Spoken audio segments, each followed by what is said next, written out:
All right, so here we are standing in front of the brand new 14EH model. Big Tex took the most popular equipment trailer in the entire country and made it even better. So here's what got upgraded.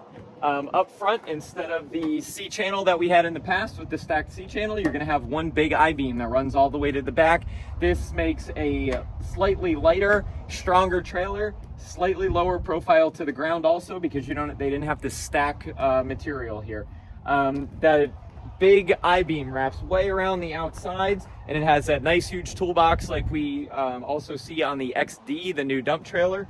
The nice big step up here with the light, all the same stuff. It has the same 7,000 pound axles in it. This goes a lot back to our conversation that we always have about the GVWRs. Two 7,000 pound axles, but it's going to get rated at 15,400 GVWR. So you're going to get a nice upgrade on the GVWR rating on this guy. They put these cool little latches on here that helps keep the ramps from banging around.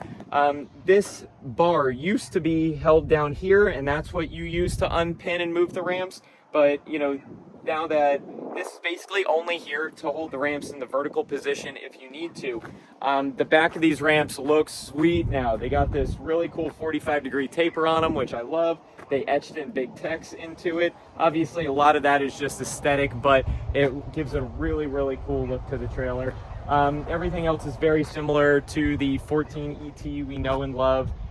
But just a really cool upgrade with the I-beam, the big box, the nicer ramps, and that larger 15,400 GVWR. And again, an absolutely killer price point from Big Tex on an I-beam equipment trailer. You're just not going to see an I-beam equipment trailer out there in the market that's going to match pricing on this guy.